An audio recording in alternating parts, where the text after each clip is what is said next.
11. Libro de los Hechos, capítulo 11, continuamos con la exposición de la palabra de Dios en forma expositiva. Capítulo 11 del libro de los Hechos, y quisiera abrir con una oración. Padre Celestial, que el mismo Espíritu que guió a los escritores de tu palabra, Señor, nos guíe a nosotros en la exposición, en el aprendizaje, en la enseñanza y más que nada en la aplicación de tu palabra, que está llena de principios de vida, Señor. Queremos ser transformados, queremos ser vasos de honra en tus manos para poder ser de bendición para otras personas, Señor. Enséñanos todo lo que tú tienes en este pasaje, Señor, para poder comenzar a aplicarlo en nuestras vidas. Te damos gracias en el nombre de Jesús, Señor. Amén. Bueno, recordemos que Pedro es confrontado por los de la circuncisión en Jerusalén cuando él regresa, porque le dicen: ¿por qué comisteis con incircuncisos? ¿Por qué te metiste con gentiles? Recuerde que los judíos todavía no entienden que Dios está alcanzando a los gentiles, lo cual ya está pasando desde el capítulo 10, ¿verdad? Entonces Pedro da un reporte, un informe misionero en gracia, y les explica qué fue lo que sucedió y les dice: también está Dios alcanzando a los gentiles y está derramando su Espíritu Santo sobre de ellos, ¿verdad? Y tenemos que comprender que para los judíos esto era muy difícil porque ellos pensaban que eran los únicos, el único pueblo, al grado, hermano, o sea, los judíos veían a los gentiles no merecedores de la gracia de Dios. Fíjese qué cosa más tremenda, al grado de que los judíos, la oración de los judíos era esta: Señor, te doy gracias porque no soy gentil o porque no soy mujer. Fíjese qué cosa más tremenda. Te doy gracias porque no soy samaritano, no soy gentil o no soy mujer, porque ellos creían que no existía el favor de Dios a estos grupos, ¿verdad? Y vuelvo a repetir, tenemos que entender que estos hermanos judíos están sumamente centrados en sus tradiciones, en su legalismo, en sus rituales, en sus fiestas, en sus cosas, y por eso es que no pueden creer que Dios esté alcanzando a los gentiles. Y aquí hay algo muy importante: el cristianismo, escuché el otro día, no es una rama del judaísmo. El cristianismo no es una rama del judaísmo. El cristianismo no es un brazo del judaísmo. El cristianismo es el nuevo plan de Dios, el nuevo pueblo de Dios que Él establece a partir de que empieza a alcanzar a los gentiles. Si quiere usted profundizar un poco más y comprender un poco más esto, le dejo una tarea. Lea Romanos 9, 10 y 11, los 3 capítulos, para que usted comprenda por qué Dios puso por un tiempo en la banca a los judíos y nos injerta a nosotros, y ahí los tiene y los va a volver a restaurar, pero están sin jugar, están en la banca, no pueden participar, no pueden ahorita participar. Romanos 9, 10 y 11, dentro de ese plan Dios usa eso para alcanzar a los gentiles, ¿verdad?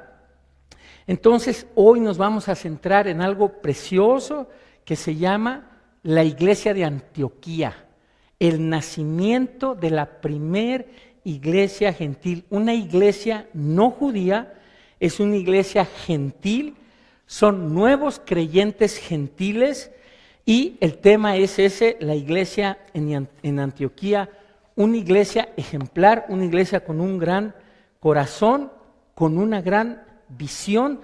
Y vamos a comenzar a leer de los versos 19 al 21, nos vamos a ir hasta el 30 y explicarlos parte por parte. 19, 20 y 21 de Hechos 11, dice así: ahora bien, los que habían sido esparcidos a causa de la persecución, nos detenemos. Acuérdese que Dios usa la persecución para sacar a su gente de Jerusalén. Si no se hubieran quedado en Jerusalén, ellos bien cómodos. Usa la persecución y salen todos, y ahí comienzan a predicar el evangelio. Los que habían sido esparcidos a causa de la persecución que hubo con motivo de Esteban, pasaron hasta Fenicia, Chipre y Antioquía. Todo esto está en Europa. No hablando a nadie la palabra, escuche, sino solo a los judíos. Aquí vemos un grupo que nada más le habla a los judíos, verso 20. Pero había entre ellos unos varones de Chipre y de Cirene, los cuales cuando entraron en Antioquía hablaron también a los griegos anunciando el evangelio del Señor Jesús. Y aquí viene lo más importante, y la mano del Señor estaba con ellos, con estos que estaban predicando a los gentiles, y gran número creyó y se convirtió al Señor. Un grupo determina nada más predicar a los judíos porque, repito, siguen arraigados ellos en que nada más los judíos, y había otro grupo también, ¿sí?, que comienza a anunciar, varones de Chipre y de Cirene, que comienza a anunciar el evangelio a los griegos helénicos, ¿sí? Y estos discípulos son verdaderos héroes, hermano, porque ellos son los fundadores de esta primera iglesia de Antioquía, ¿verdad? Este es el primer ejemplo que vemos, cristianos evangelizando a gentiles, y este esfuerzo vemos que va a tener gran resultado, porque dice la Biblia que un gran número creyó y se convirtió. Déjenme hablarle de Antioquía. Por ahí tenemos hermanos colombianos y creo que hay una ciudad, Antioquia. Fíjense la diferencia. Antioquía está en Turquía, se llama Antakya, con Y, en la región de Turquía. Es interesante, fue fundada en el 300 antes de Cristo por Seleuco. ¿Quién fue Seleuco? Cuando estudiamos el libro de Daniel, que Dios nos permitió completar el libro de Daniel, Alejandro el Magno, que es el cuarto imperio representado en la imagen de la cabeza, de los brazos de plata y las piernas de bronce y los pies de mezcla de hierro con barro. Alejandro el Magno, cuando muere, como fieras, 4 generales se quedan con todas las ganancias y con todo el imperio: Seleuco, Lisimaco, Casandro y Ptolomeo, con P, Ptolomeo. Entonces, Seleuco se queda a cargo de Babilonia y Siria, y Antioquia era parte del imperio que había conquistado Alejandro el Magno, de su imperio sirio. Y entonces Seleuco le pone Antíoco por su papá, que era uno de los Antíocos. Entonces por eso se llama la ciudad Antioquía. Cuando un general conquistaba una ciudad, la nombraban ellos, no les importaba nada, y Seleuco le puso a 15 ciudades el nombre de su papá, ¿verdad? Entre ellas esta ciudad llamada Antioquía de Siria, o Antioquía del Orontes, que es el río en donde se encuentra, ¿verdad? En esa época eran 500,000 personas, actualmente tiene 350,000. Repito, allá en Turquía se consideraba la tercera ciudad más importante del Imperio Romano. La primera era Roma, la segunda era Alejandría y la tercera era Antioquía. Esta es la conocida, fíjese, por sus negocios y comercio, pero por su inmoralidad también. Ahí es donde comienza el culto a la diosa de Siria, Astarte, y a su consorte, y todas estas cosas inmorales. Ahí nace el culto a Artemisa, a Apolo. Todas estas cosas suceden en esa ciudad. O sea, es grande la predicación de la palabra de Dios, porque, hermano, váyase a predicar a Las Vegas, pues, para que me entienda. O sea, a donde está la cosa que arde, ¿verdad? Había declaraciones importantes, statements, declaraciones importantes. Se decía: Jerusalén equivale a religión, Roma equivale a poder, Alejandría equivale a intelecto, Atenas equivale a filosofía, Antioquía equivale a negocios e inmoralidad. Eso era lo que se decía. Ahora vamos a ver los frutos aquí en el verso 21. Esto es muy importante porque gracias a la predicación de estos cristianos hubo gran fruto, gran número se convirtió y creyó en el Señor y se arrepintió. Y la razón la encontramos en el verso 21. La mano del Señor estaba con ellos. La mano del Señor estaba con ellos. Hermano, escúchame bien, ahí vienen las aplicaciones.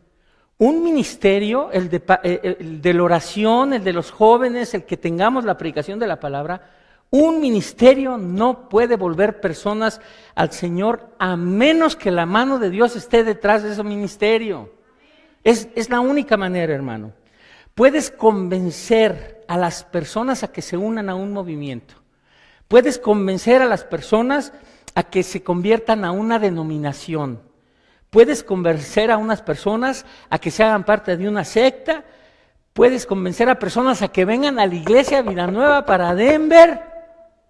Pero no puedes convertir a las personas al Evangelio de Cristo si no está la mano detrás de todo eso. Y eso es lo más importante, hermano. Y por eso hubo fruto, porque la mano de Dios estaba detrás de ellos, atrás de ellos.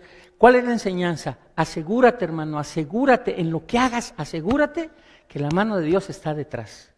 Eso es lo más importante. Dice el Salmo 127, para todos los que hemos venido a esta nación y que hemos trabajado mucho a veces. Yo una sola vez trabajé en mi vida 80 horas, 6 meses, me salieron granos en los dedos y estaba yo así.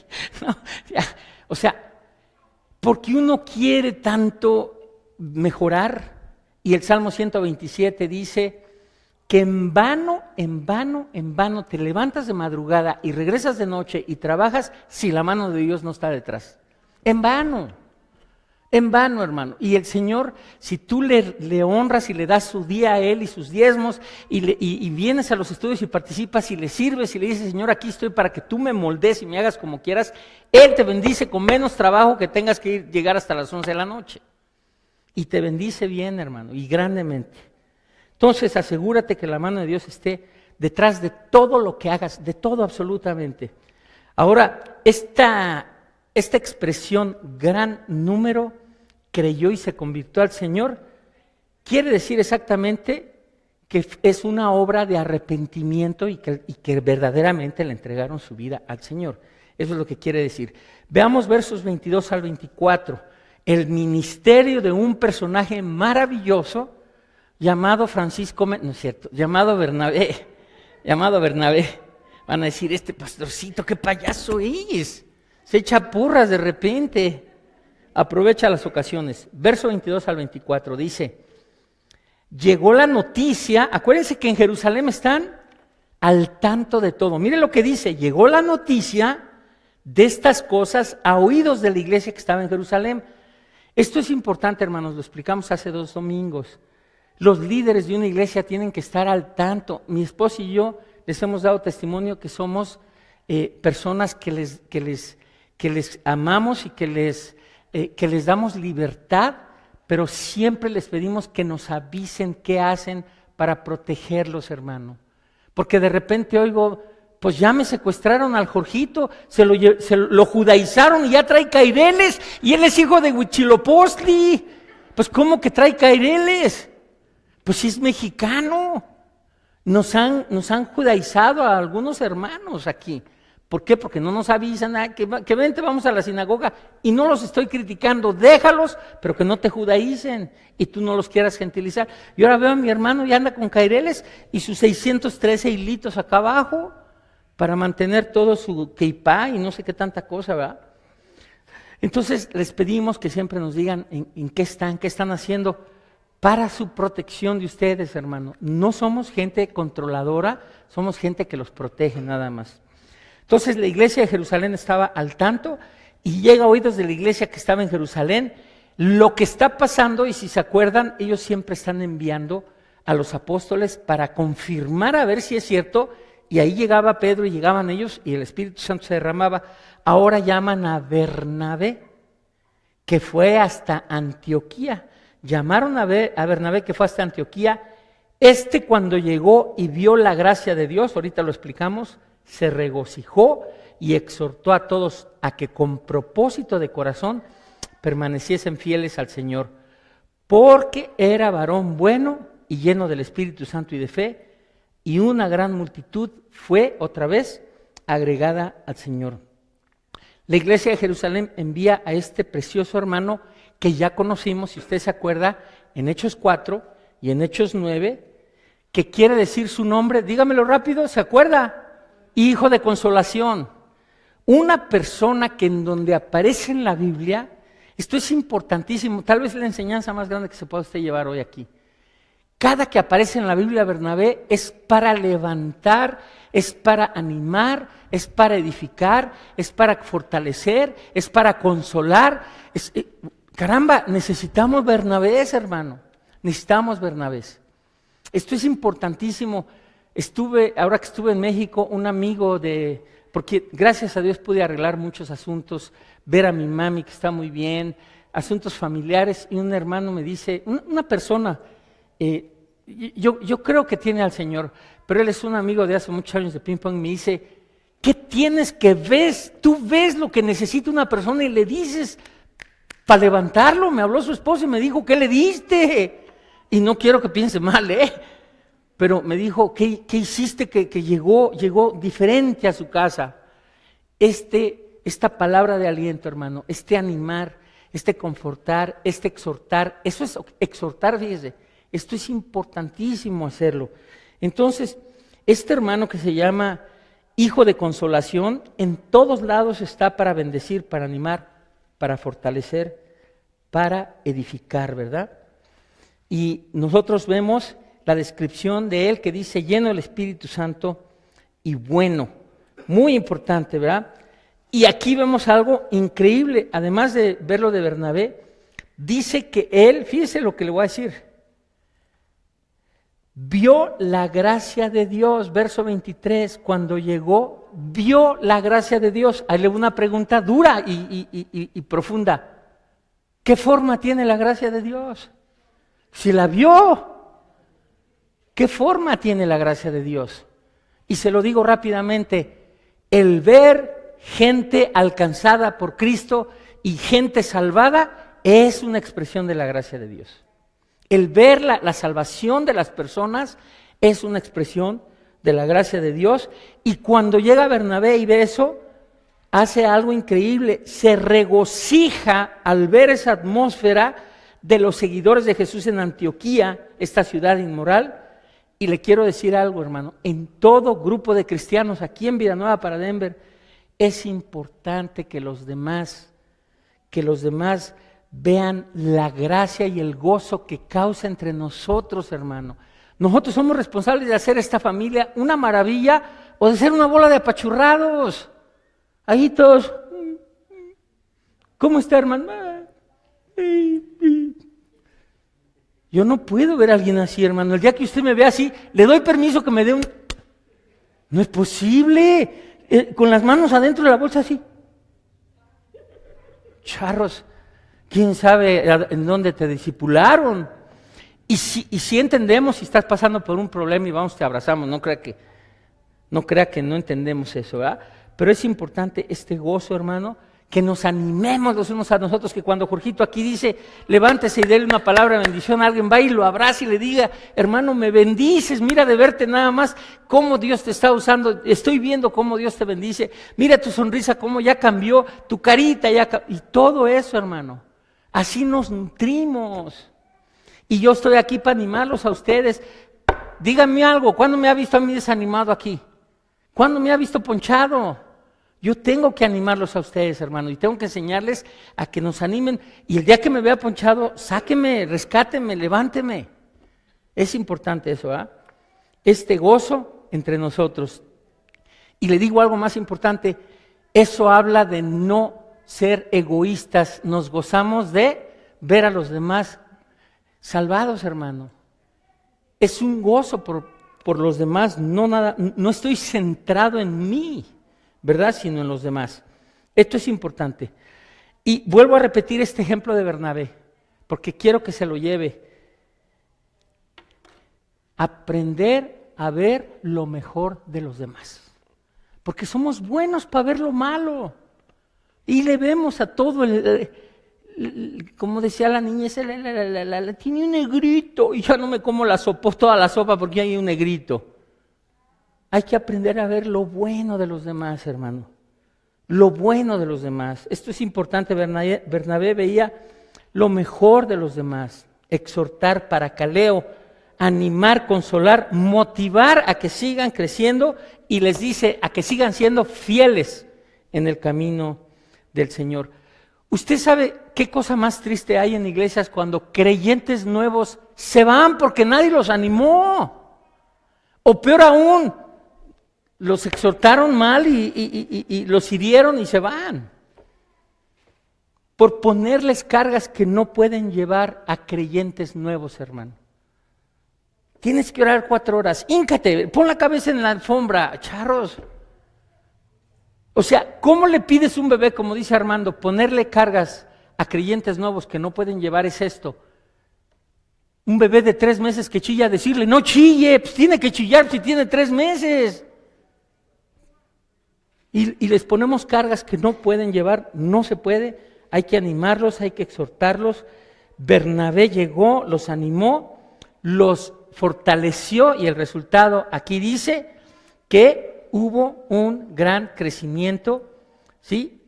Hubo un gran crecimiento por lo que Dios estaba haciendo, una gran multitud fue agregada al Señor. Esto es importante, hermano.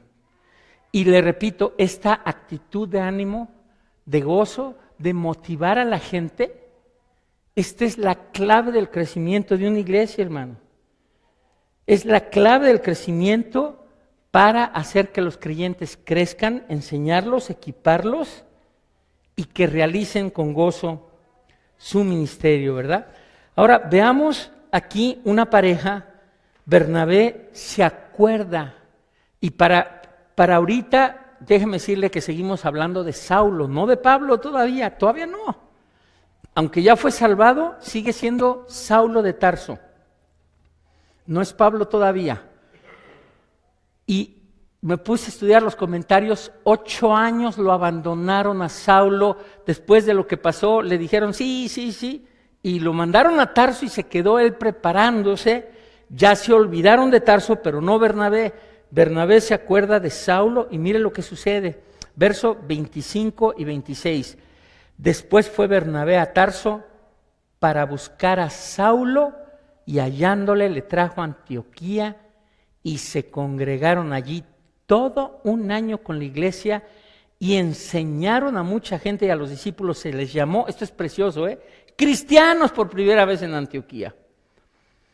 Fue Bernabé, se acuerda de Saulo, del precioso hermano Saulo, se lo trae y en todas partes donde veas tú a Saulo y a Bernabé, están trabajando increíblemente para el Señor. Aquí Bernabé usa a Saulo de una manera preciosa y los veremos juntos más adelante. A partir de aquí, el protagonista es Pablo. De aquí en adelante, todo lo que sigue en el libro de los Hechos, usted va a ver a Pablo, ya al apóstol Pablo, siendo usado por Dios. Se congregaron ahí todo un año y enseñaron a mucha gente la enseñanza de la predicación, hizo fuerte esta iglesia. Antioquía se convirtió en un centro de enseñanza y predicación. Tenía los mejores predicadores, hermano. En el primer siglo, Bernabé, Pablo y Pedro, échese esa tripla. Tenía a Bernabé, a Pedro y a Pablo enseñándoles. En el segundo siglo, Ignacio y Teófilo, y ahí viene la historia. Y además de la enseñanza, como toda iglesia, había evangelismo, ¿verdad? Esta combinación de enseñanza con evangelismo es fundamental. ¿Sabe por qué se convierte en una iglesia clave Antioquía? Y yo así lo creo y lo veo, Llega el evangelio de Jerusalén. ¿Se acuerda de Hechos 1:8? Y me seréis testigos en Jerusalén, Samaria. ¿Y sabe qué? De Jerusalén va el evangelio a Antioquía. Se convierten los gentiles. De Antioquía, de ese lugar se expande en Europa el evangelio. De Europa llega el evangelio a América, Estados Unidos, cuando vienen ellos en 1608 y se establecen en Virginia del Norte. Y de las Américas baja el evangelio a Latinoamérica y estamos usted hoy aquí gracias a eso. Gracias a eso, hermano. Increíble, increíble los misioneros. Por eso queremos apoyar las misiones, ¿verdad? Y dice, a los cristianos se les llamó cristianos, a los discípulos se les llamó cristianos por primera vez en Antioquía. No es sino hasta este momento en que el nombre cristiano se asocia con los seguidores de Jesús. Los términos que se usaban, discípulos. Hay muchos pasajes, Hechos 1:15, discípulos, santos, creyentes, hermanos, testigos, seguidores de los del camino, nazarenos. Y aquí dice que por primera vez se les llama cristiano. ¿Y sabe cuál es el sentido? ¿Sabe cuál es la interpretación de esto? Pertenecientes a Jesús. Pertenecemos a Jesús, hermano, representantes, embajadores de Jesús, identificados con Jesús. Los soldados romanos, cuando un general romano entraba alguien a su ejército, le llamaban como el nombre de su general, ¿sí? Cesariano, por ejemplo. Cesariano, entonces nosotros somos cristianos porque somos pertenecientes a Cristo. Pertenecemos, personas que pertenecemos a Jesús, creyentes que pertenecemos a Jesús. Y hoy vemos nosotros esta insana, ¿cómo puedo decir esto para no ofender a nadie? Denominaciones, hermano. Perdón, mis hermanos bautistas. Soy bautista, soy pentecostal, soy carismático, hermanos, somos cristianos. Somos cristianos, hermano. Esa es la realidad. Cristianos porque somos parte del Señor, ¿verdad? Y continuamos. Dice que se congregaron ahí todo un año y enseñaron a mucha gente y se les llamó cristianos por primera vez. Versos 27 al 30, hay una pequeña parte profética. Dice, en aquellos días unos profetas descendieron de Jerusalén a Antioquía y levantándose uno de ellos llamado Agabo, daba a entender por el Espíritu que vendría una gran hambre en toda la tierra habitada, y la cual, aquí lo confirma, sucedió en tiempos de Claudio. Entonces los discípulos, cada uno conforme a lo que tenía, escuche, determinaron esta iglesia nueva, determinaron enviar socorro a los hermanos que habitaban en Jerusalén, en Judea, lo cual en efecto hicieron enviándolo a los ancianos por manos de Bernabé y de Saulo. Recordemos que en este momento no está escrito el Nuevo Testamento, no está escrito ni Hechos, pues. El don de profecía estaba especialmente activo y llega este profeta Agabo y él dice que por el Espíritu va a haber una gran hambruna, la cual hubo en tiempos de Claudio, ¿verdad? No sabemos cómo lo hizo, pero la historia nos da testimonio que hubo una gran hambruna ahí y estos cristianos nuevos gentiles preparan una provisión para enviarla a la iglesia madre a Jerusalén. Esto es increíble que veamos esta generosidad en estos creyentes nuevos, ¿verdad? Conforme a los recursos que tenían. O sea, y dice la Biblia que determinaron dar en su corazón. Y hablando de eso, hermano, cuando hablamos de participar en los diezmos y las ofrendas, fíjense lo que les voy a decir. Cuando alguien determina no dar, escúcheme, cuando alguien determina no dar, por lo que tú quieras, se quedan así. Y ya por siempre no dan. Se quedan así con ese corazón, lo voy a decir duramente, marro. Porque aquí nos dice el Señor que Él nos dio a su Hijo y que nosotros en respuesta damos toda nuestra vida para Él. Y cuando me dice Dios, dame toda tu vida, y yo le digo, pero mi cartera no, ni no me toques mi lana. Imagínense nada más. Y podemos contarles historias increíbles. Aquí no predicamos la teología de la prosperidad, aquí estamos en contra de la teología de la prosperidad, pero también estoy en contra del otro extremo de gente que dice, yo no lo voy a enriquecer, perdóneme, yo no voy a enriquecer al pastor. Hermano, no se lo das al pastor, se lo estás dando al Señor. Si tú no lo haces así, estás equivocado. Porque a mí el que me bendice es el Señor, perdónenme, no ustedes o no la gente o no sé quién, pero los que nos bendice es el Señor, hermano. Y nosotros cumplimos con nuestra responsabilidad de participar. Y estos hermanos, acabando de ser creyentes nuevos, a los de Jerusalén, casi para enseñarles y decirles, miren, les mandan una ofrenda increíble. Como el ejemplo macedonio, ¿verdad? Que teniendo poquito le dan a Pablo una ofrenda y le dicen, toma Pablo, y Pablo les dice, pero si ustedes necesitan más, dice, permítenos ejercer esta gracia. Fíjese, esta gracia. Cuando comprendemos eso, hermano, y mire, y yo se lo compartía a estos amigos de ping pong, le dije, mira, hace años mi esposa y yo pasamos por una etapa de muchas limitaciones. Por cierto, no diezmábamos. El pastor está diciendo que nos va a ir mal si no diezmas. No te quiero decir eso, hermano, pero así me pasó a mí. No diezmábamos y yo me enojaba si alguien me decía que si yo diezmaba, no, me ponía los pelos, se me ponían de punta. Los que tenía en esa época, ¿verdad? Ahorita ya no. Y venían unos hermanos hermosos, con despensas, hermano, a la casa. Panchito se le iluminaba, sacaba todos los dientes. Llegaban estos hermanos con unas bolsas, atún, sopa, leche, cereal. Yo los veía como ángeles, hermano. ¿Y sabe qué le dije al Señor? Señor, si tú me permites un día no carecer como lo que carezco y yo quiero ser igual de generoso que estos hermanos.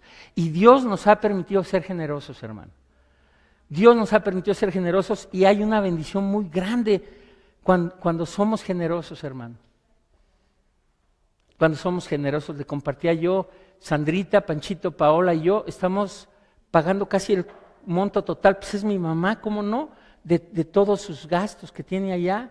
Y me dijo, ella usa su pensión y todo, y entre todos estamos ahí, y ahí está mi mami, les enseñé el video a algunos de ustedes, está feliz mi mami, y le dijo a Paola que el nacimiento de mi nieta la hizo volver a nacer a mi mamá. Dice, me volvió a traer vida ese nacimiento, me vine con una paz enorme por dejar a mi mami bien en un lugar. ¿Cuál es el punto, hermano?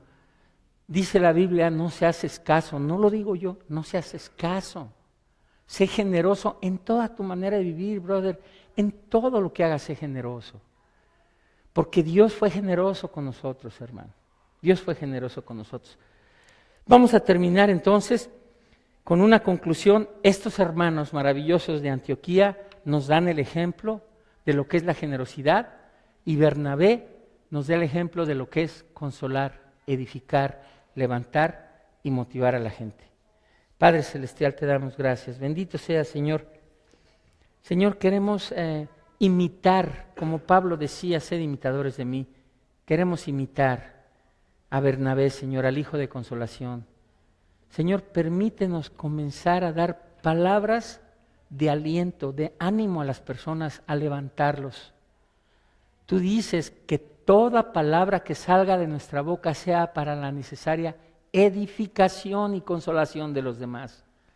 Señor, que de nuestra boca salga bendición, bendición con tu palabra, Señor, que seamos animadores, exhortadores, Señor, que fortalezcamos a la gente, que motivemos a la gente, que los levantemos. Y sobre todo, Señor, que nos rindamos para que tú puedas obrar en ese corazón y que seamos más generosos cada vez, en toda nuestra manera de vivir, Señor. Porque tú diste a tu Hijo, Señor, a tu Hijo para que todo aquel que en Él cree no se pierda y podamos tener una vida eterna, Señor. Yo te pido que todos mis hermanos aquí, Señor, podamos decirle a Cristo Jesús, entra a mi vida, sálvame, sé el Señor de mi vida, quiero vivir para servirte, quiero vivir para seguirte y que tú me transformes. Señor, esa es nuestra oración, te damos gracias en el nombre de Jesús. Amén, y le pido que se mantenga en esa posición porque vamos a participar de la Santa Cena. Gracias, Señor, bendito seas. Así que le pido a mi hermano Mauro que pase por acá.